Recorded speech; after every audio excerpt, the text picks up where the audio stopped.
Olá, meus caros estudantes, olá, minhas caras estudantes de Direito Constitucional, de Teoria Geral do Direito Constitucional, que é o professor André Copete, professor do curso de graduação em Direito da Unijuí e também do programa de pós-graduação em Direitos Humanos desta grande universidade. Hoje vamos começar um ciclo de 8 microaulas sobre a experiência constitucional brasileira.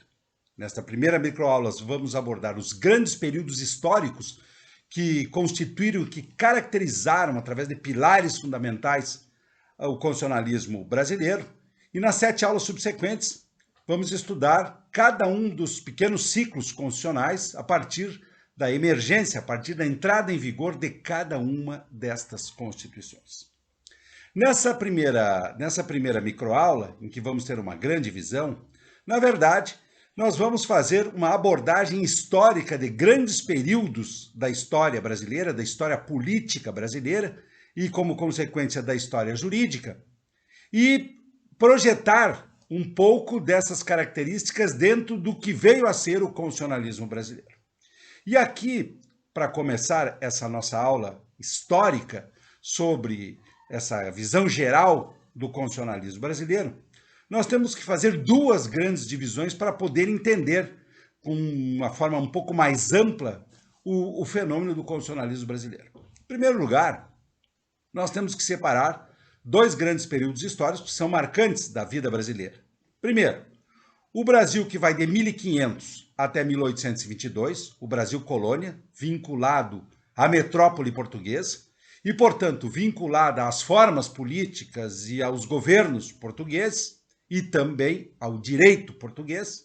Portanto, um país que não era soberano, um país que era uma colônia, um território que era uma colônia da metrópole portuguesa, e que isso durou até 7 de setembro de 1822, momento marcado pela independência brasileira.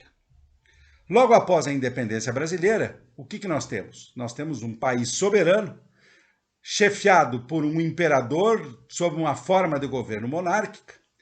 E aí nós vamos passar a falar num constitucionalismo, ou pelo menos na possibilidade de um constitucionalismo brasileiro. Antes disso não há de se falar. O Brasil colonial é um Brasil que está vinculado às leis portuguesas, ao fenômeno jurídico português, que sequer possuía Constituição. Até a independência brasileira, as leis que eram aplicadas no Brasil eram as leis decorrentes das ordenações portuguesas, manuelinas, afonsinas e filipinas, ordenações legislativas que vieram tiveram origem no nome dos reis que estavam no poder na época da edição dessas ordenações. No Brasil soberano, depois de 1822, então nós vamos poder falar da possibilidade de emergência de um constitucionalismo brasileiro. Então essa é uma primeira grande divisão, a divisão entre o Brasil colônia e um Brasil independente, um Brasil soberano. Somente no Brasil independente e soberano, depois de 7 de setembro de 1822, que vai ser possível falar num constitucionalismo brasileiro. A segunda grande divisão histórica que nós temos que ter presente para compreender o fenômeno do constitucionalismo brasileiro é a divisão que vai ocorrer após a independência brasileira, após 7 de setembro de 1822. E aí, a linha divisória vai estar colocada, vai estar riscada no ano de 1889, mais precisamente em 15 de novembro de 1889, que é quando é proclamada a República e oficialmente derrubada a monarquia brasileira. Então, nós vamos falar nesse segundo ciclo, no ciclo do Brasil independente, em um Brasil imperial, e que aí nós temos uma certa contradição, pelo menos no fenômeno brasileiro, no que tange a esta relação entre monarquia e constitucionalismo, e depois, na primeira aula específica, na próxima aula específica sobre o constitucionalismo da monarquia brasileira, do período monárquico brasileiro, nós vamos esclarecer por quê. E um período posterior, que é o período republicano, que também tem uma série de contradições e uma série de paradoxos no seu constitucionalismo. Então, nós poderíamos, juntando todas essas características do constitucionalismo brasileiro, especialmente na República, nós vamos poder dividir o constitucionalismo brasileiro em 3 grandes fases. E essa é uma classificação que eu assumo como minha, na verdade, dentro de todas as características que o constitucionalismo brasileiro oferece. Primeiro, e essa é uma classificação, pelo menos a classificação do constitucionalismo, no constitucionalismo durante a monarquia e o constitucionalismo republicano, essa é uma classificação que é abordada pela maioria dos constitucionalistas. Então, uma primeira fase do constitucionalismo, o constitucionalismo monárquico. Uma segunda fase, o constitucionalismo republicano, que é um constitucionalismo absolutamente contraditório e paradoxal. Por quê? Porque mesmo o Brasil sendo uma república depois de 1889 e tendo a sua primeira Constituição republicana no ano de 1891, o constitucionalismo brasileiro não adquire uma consistência ao longo da República. Por quê? Porque ele, de tempos em tempos, ciclicamente é assaltado por regimes autoritários. E isso contradiz, na sua essência, o constitucionalismo, que é um regime de controle do poder, de limitação do poder político e de concessão de liberdades aos cidadãos. O que, na história brasileira, nós bem sabemos, e depois vamos ver com mais detalhamento, existem vários períodos em que o poder político é absolutamente sem limites e as liberdades dos indivíduos são frontalmente atingidas pelas estruturas e pelas instituições que formam essas bases de poder político autoritário. Então, constitucionalismo durante a monarquia, uma primeira fase. Depois, o constitucionalismo republicano. E eu poderia agregar, e eu agrego aqui para vocês, uma terceira fase dentro do constitucionalismo republicano, que é o constitucionalismo democrático de direito, que só vai surgir após 1988. Porque em todo o constitucionalismo republicano, as constituições vão falar em Estado de Direito. E depois nós vamos ver isso com detalhamento. Elas vão falar em Estado de Direito, especialmente no artigo 1º de várias constituições.